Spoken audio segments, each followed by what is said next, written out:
Hello and welcome to the Comics Atlas. This is the series where we talk about the complete history of comic book characters. Today we return to the pages of the Amazing Spiderman to see how he matches up against Dr. Octopus. This story takes place in the pages of the Amazing Spiderman issues 53 through 56. Will he rise against the odds, or will Doc Ock win? Hop on and let's begin. The story starts with Spider-Man reading the Daily Bugle, which prints a bombastic account of fake heroism from Jameson. He takes none of that and pays him a surprise visit on the way to college. Over there, we see Flash visiting from Vietnam, and Harry upset at having to answer for his roommate when he's not around.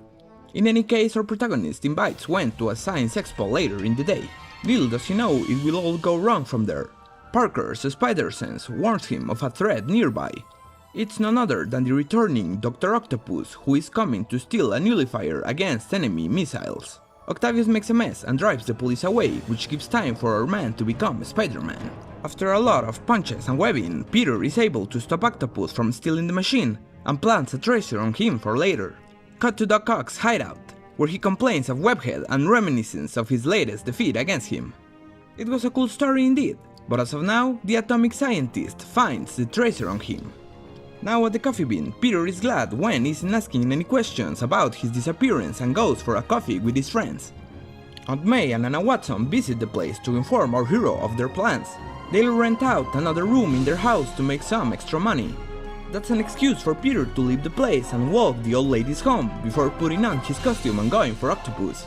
The villain used this time to set up an explosive trap for Spider-Man with his own tracer, but again the Spider Sense avoids the catastrophe. Octopus is on the run and he has a destination in sight. He discovers Aunt May's ad on the papers and decides to go living with her. Side note, they know each other from Spider-Man Annual #1. Maybe in the future I'll make a video only covering those. There's this dynamic with May and Otto. She thinks he's a decent man cause he treated her well in the Annual, despite the multiple police reports saying otherwise. In any case, he's got a new landlady. The next morning, after some Gwen and MJ exchanges, Peter visits Aunt May and it's too clear there's something wrong. The first thing he sees is Dr. Octopus sitting on the table having a nice cup of tea. Remember, Octopus remembers Peter from a previous encounter, but he doesn't know he's a Spider-Man. They make an uneasy peace for the sake of the elderly woman. Yet, Peter knows it's too dangerous to leave that man with his aunt, so he just waits until dark to strike. He tries a sneak attack on his surprise rival who thought him dead from his bomb blast issue. But the old gang had time to regroup and Octopus' underlings distracts the hero long enough for a couple of powerful tentacles to bring mayhem. They battle inside the house when suddenly Aunt May catches a glimpse. She immediately collapses, leaving Peter with another emergency and Doc Ock with a huge hole on the wall for his escape. Now our protagonist is pissed and pledges to hunt Octopus for messing with his family. After a useless rampage, Spider-Man tries to calm down and make a plan against Octavius, who in turn is already executing his. Thanks to his contracted ears and eyes, he's able to learn the whereabouts of the previous nullifier he's been hunting. Then, one night, he attacks. Emerging from the sewers, he uses his tentacles to destroy a police truck and steal the dangerous machine. Right off the bat, he shows its powers, as it's designed to immobilize any machine nearby. His show of powers calls the attention of Spider-Man, who is ready to take on the Doctor once again. Another street fight commences, but when Octopus is on the ropes, he uses the nullifier against his foe. It has a curious effect. It causes Peter to suffer from a severe case of amnesia. Our tale ends in issue number 56. Doc Ock has convinced a disoriented superhero that they're criminals working on the same side. They escape the police chase by working in tandem, the only casualty being the nullifier's functionality. They now regroup and plan to steal an isotope vital to make the machine work again. An angry Octopus orders Spider-Man to unmask, but Parker's instincts make him distrust his new boss as he charges against him. They defuse the situation and finish planning their crime, but the other people in Peter's life aren't living as smoothly. Since Parker's been missing in the last couple of days, everyone is preoccupied, including Harry, who had been distant to his friend in the last couple of days. We even meet a very important man, Gwen's father, Captain George Stacy. His daughter called him to get the police involved in the case. As of now, he is but a footnote. The same can be said of our main schemer.